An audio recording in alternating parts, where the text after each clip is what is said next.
Good morning, good afternoon, good evening. This is Adrian, iSpeakSparkspoken.com. Alors, vous le savez, passer du français à l'anglais, c'est sans doute ce qu'il y a de plus dur lorsqu'on veut s'exprimer dans la langue de Shakespeare. Et parfois, on n'arrive pas à structurer nos phrases correctement. Donc aujourd'hui, on va vraiment se focaliser sur une expression qui revient très souvent en français, mais qui ne se traduit pas de la même façon en anglais, à savoir « ça fait ». Okay. À chaque fois que vous avez « ça fait », il y a plusieurs façons de le traduire en anglais. Et on va voir ça tout de suite avec 4 phrases que j'ai voulu les plus concrètes possibles. Donc, on va faire ensemble la bonne réponse. Okay. Donc, je vous ai mis à chaque fois les phrases en français. Je vous laisse réfléchir. Là, regardez déjà la première pendant que je vous énonce la façon dont on va procéder aujourd'hui. Et après, derrière, on corrige. Ok, donc ça fait un bail que je ne l'ai pas vu. Mot d'ordre général, si je puis dire, simplification. Vous allez voir que parfois, on cherche et même souvent à coller vraiment au texte d'origine, c'est-à-dire au français.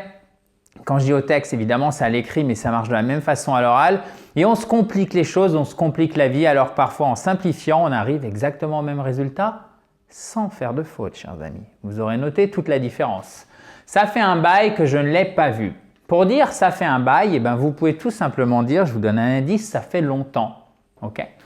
Alors, quand vous avez « ça fait », plus derrière une notion de temps. Qu'est-ce que vous pouvez faire? Eh bien, vous pouvez retourner la structure en anglais et commencer tout simplement par le pronom personnel de la première personne du singulier, à savoir « I ». Okay? Et non pas « hi ». Attention. Toujours en majuscule qui soit, bon, au début de la phrase, vous allez me dire c'est normal qu'ils soient en majuscule, mais même au milieu de la phrase, c'est toujours hi, hi avec une majuscule, ok? Et non pas hi. Puisque si vous faites un H, c'est ceci, hi, c'est salut. Donc hi. Et pour dire ça fait un bail, donc ça fait longtemps, donc ça a commencé dans le passé, c'est-à-dire la dernière fois que je t'ai vu, jusqu'à maintenant, ou que je ne l'ai pas vu, là pour le coup c'est je ne l'ai pas vu. Donc ça a commencé dans le passé, c'est-à-dire la dernière fois où je ne l'ai pas vu, ou je l'ai vu, pardon. Et le temps s'écoule jusqu'au moment où je vous rapporte cette phrase, c'est-à-dire le présent. Donc quel temps allons-nous utiliser, chers amis? Exactement, un present perfect. Donc I haven't seen, ok? Évidemment, on met l'auxiliaire avoir plus le participe passé. Et là, est-ce que c'est him ou her? I haven't seen him for a long time. Depuis un moment, depuis un long moment, depuis un longtemps littéralement, donc depuis longtemps, depuis un bail tout simplement. Donc je vais reprendre, je voudrais faire une petite précision sur cette phrase. I haven't seen him for a long time. Je ne l'ai pas vu. Vous allez me dire, mais pourquoi c'est pas her? Parce que en bon français, alors vous ne pouvez pas le savoir si c'est à l'oral, mais à l'écrit, si c'était une femme, on aurait mis un E ici. Pourquoi? Puisque notre complément d'objet direct, il est avant le verbe avoir. Et même si c'est le verbe avoir ne permet pas d'accorder le participe passé, sauf si le complément d'objet direct, souvenez-vous de cette règle en français, est avant. Donc là, on aurait eu un E si c'était pour une femme. Donc le fait qu'il n'y ait pas de E, tout simplement, c'est qu'il s'agit donc d'un homme. Du coup, on dira « I haven't seen him for a long time ». Évidemment, ça, vous pouvez le savoir qu'à l'écrit, parce qu'à l'oral, le E ne se prononce pas. Ok? Vous voyez à quel point d'ailleurs la langue de départ, votre langue maternelle, la connaissance du français, elle est absolument indispensable pour bien parler, pour bien évidemment aussi écrire en anglais. Ça fait mal de voir ce qui lui est arrivé. Ça fait mal de voir ce qui lui est arrivé. Je vous laisse 30 secondes pour réfléchir. Pour ceux qui ne l'ont pas encore fait, vous pouvez bien évidemment, chers amis, vous abonner à cette, fabuleuse chaîne YouTube en cliquant sur le bouton rouge en bas à droite et récupérer votre kit complet pour vous mettre ou pour vous remettre à l'anglais. Pour ceci, rien de plus facile, vous cliquez sur le i en haut à droite ou sur le lien qui est sous la vidéo. Si vous êtes sur Facebook, le lien est above my head, juste au-dessus de ma tête. Ça fait mal de voir ce qui lui est arriver. Alors, ça fait plus l'expression d'un sentiment. Généralement, vous ne compliquez pas la vie. Vous pouvez traduire de la manière suivante. It is. Par exemple, ici, ça fait mal, donc c'est douloureux. Vous voyez, on simplifie toujours. It is painful.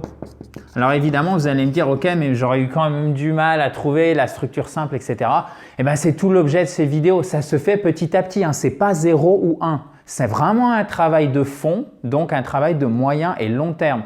Ne vous affolez pas si vous avez du mal à faire ces phrases, même avec les indices, le temps que je vous laisse. C'est normal, ça vient petit à petit. Et ça, il faut accepter le fait que ça ne se fasse pas d'un claquement de doigts. Mais évidemment, vous allez progresser aussi. Donc, si vous n'avez pas des problèmes réguliers, c'est que là, il y a un problème au niveau de la méthode d'apprentissage.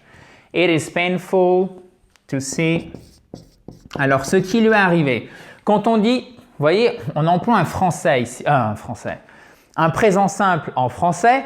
Donc, ça fait mal maintenant, c'est douloureux maintenant de voir ce qui lui est arrivé dans le passé et les conséquences, même littéralement en français aussi, les conséquences que ça a maintenant. Donc là, c'est une expression assez claire d'une action qui est arrivée dans le passé et dont les conséquences et dont la conséquence est douloureuse dans le présent. D'où l'utilisation ici d'un present perfect. Je pense que vous me voyez, vous m'avez vu arriver avec mes gros sabots.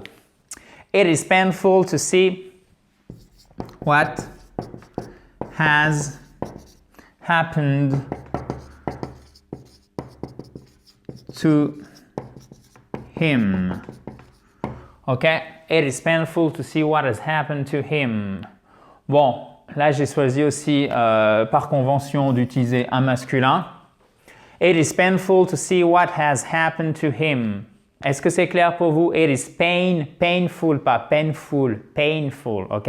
It is painful, pas painful, painful. It is painful to see what has happened to him. Ha, ha, ha. 3 H aspirés, hein? It is painful to see what has happened to him. Ensuite, ça m'a fait prendre conscience que je devais changer. Alors, pendant que vous regardez bien ça et que pour une fois, j'ai la bonne idée de me mettre sur la droite, donc profitez-en, ça ne va pas durer longtemps. Faut bien que je vous provoque un petit peu quand même. Prendre conscience, donc si je peux dire ça c'est du bon français. Pourquoi je vous dis que c'est du bon français, prendre conscience de, évidemment, c'est parce que souvent, et ça c'est arrivé ces 5-10 dernières années, ça s'est vraiment propagé je dirais chez la majorité des francophones, où vous entendrez les gens dire « j'ai réalisé que » pour dire « j'ai pris conscience de » ou « j'ai pris conscience que ». Ok? Qu'est-ce qui s'est passé? En fait, le verbe to realize, qu'est-ce qui s'est passé? Il est passé dans le français et to realize, ça veut dire prendre conscience de. Ok? Il est passé dans le français et aujourd'hui, au lieu d'employer prendre conscience de, on utilise un verbe français proche mais qui a un sens différent, réaliser, c'est-à-dire effectuer quelque chose, d'accord? Et on l'a basculé en français pour une utilisation qui est exactement la même que celle du sens anglais, to realize, qui est prendre conscience de. Vous voyez en fait comme le glissement s'est fait, ce qui était un faux ami il y a encore 10 ou 20 ans entre le français et l'anglais, c'est-à-dire que to realize, ça voulait dire prendre conscience de, mais sûrement pas réaliser au sens de exécuter, faire quelque chose. Et bien le sens a glissé et le faux ami est devenu un vrai ami, c'est-à-dire qu'aujourd'hui réaliser en français peut signifier aussi la même chose que to realize en anglais, qui est en bon français prendre conscience de. Pourquoi je vous dis en bon français? Parce que le fait de dire réaliser pour dire j'ai pris conscience de en français, c'est pas accepté par tout le monde. Voilà. Donc, du coup, vous avez déjà comment dire prendre conscience de ou prendre conscience que. Ça m'a fait prendre conscience que je devais changer. Ok? Donc là, on a pris conscience dans le passé de faire quelque chose dans le passé. Ok? C'est-à-dire, j'ai pris conscience dans le passé que je devais changer juste après, mais ça reste dans le passé. Du coup, ça vous donne là une très très grosse indication, un très gros indice, si je puis dire, sur les temps qu'on va utiliser. Je vous donne vraiment le contexte là. Donc, ça m'a fait prendre conscience. Donc là, c'est faire en fait quelque chose. To make someone do something. To make someone realize something. Faire prendre conscience de quelque chose à quelqu'un. Donc, it made, ça en fait, apprenez l'exemple tout simplement et vous allez voir, c'est le plus facile. It made me, donc simple past, action passée, it made me realize that I needed to change. Needed to change. Ils ont, ok? That, on a toujours notre I en majuscule. It made me realize that I needed to change, ok? Et c'est pas change ou change, non, c'est change, ok? It made me realize that I needed to change. Je trouve que ça fait bizarre, ok? Ça aussi, c'est très intéressant. Volontairement, je n'ai pas choisi des traductions les plus transparentes possibles.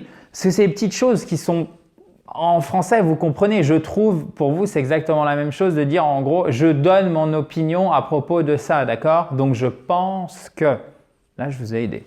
Je trouve que ça fait bizarre, que ça semble bizarre. Donc, au lieu de dire, je trouve, I find, vous dites I think. Vous embêtez pas, I think. I think. Vous pouvez mettre that, mais vous n'êtes pas obligé de le faire. Dans un contexte formel, vous le faites. Si c'est à l'oral, soit quelqu'un que vous connaissez bien, mais même de manière générale, de vous à moi. À moins que ça soit vraiment en réception avec l'ambassadeur, ok? Mais de vous à moi, est-ce que vous faites ça souvent? Personnellement, ce n'est pas mon cas. Si c'est le vôtre, penserez bien à mettre le that, ok? I think that it looks weird, strange, et pas strange ou strange, strange, ok? I think that it, so, je me pousse, vous inquiétez pas. I think that it looks, donc strange, on a dit, S-T-R, this is a T, oh my God. Bon, allez, je sors l'arme lourde, la brosse pour effacer. Comme ça, ce sera fait correctement. I think that, on close cette année avec un tableau bien écrit, en tout cas on essaye. I think that it looks weird, ok? Ou strange. Alors, period, voilà. Et là, c'est un I court. Ici. Et là, c'est strange, ange. OK? I think that it looks weird, that it looks strange. Bon, j'accentue vraiment sur le niveau de la prononciation, mais il faut bien prononcer ces voyelles ou ces enchaînements de voyelles correctement. I think that it looks strange, that it looks weird. Et vous n'oubliez surtout pas le S de la troisième personne du singulier. Ça, c'est hyper important. Et vous remarquerez en français, typiquement un francophone, quand il va très mal prononcer l'anglais, il va dire strange. OK? Puis après, on commence à aller sur l'anglais, mais on n'ose pas quand même faire les choses à fond. Donc, on prononce le A comme un E. Comme par exemple dans gay, G-A-I. D'accord? Donc, je suis content, je suis gay. Donc, vous allez dire strange. Donc, on passe de strange à strange. Mais en bonne prononciation anglaise, on dit strange et pas strange. Vous voyez la différence? Strange, à la française, du bout des lèvres toujours. Non, c'est plus puissant en anglais et bon sang, il faut le prononcer correctement. Strange. OK, guys? Allez-y. Je n'ai pas entendu. Répétez. Exactement. Strange. I think it looks strange. I think it looks weird. I think that it looks weird. OK? Weird equal. Bon, est-ce que c'est bon, chers amis? Est-ce que vous êtes au point sur ces 4 phrases? J'espère que c'est le cas. J'espère que vous avez apprécié cette vidéo. Si c'est le cas, là aussi, vous me voyez arriver avec mes gros sabots. Mais honnêtement, ça fait toujours plaisir de voir si j'ai beaucoup ou pas beaucoup de pouces pour une vidéo. Donc, si vous avez apprécié celle-ci, je vous invite à mettre un pouce bleu juste ici. Et si vous le souhaitez évidemment, et si vous voulez continuer ou reprendre l'anglais, si vous débutez juste, vous êtes arrivé sur la chaîne, abonnez-vous ici en cliquant sur le bouton rouge. Et par la même occasion, profitez-en pour récupérer votre kit complet pour vous mettre ou pour vous remettre à l'anglais. Pour ceci, rien de plus facile, vous cliquez sur le i en haut à droite ou sur le lien qui est sous la vidéo. Si vous êtes sur Facebook, il est above my head, juste au-dessus de ma tête. Thank you very much. On se retrouve demain. Talk to you tomorrow, guys. Have a great day. Bye bye.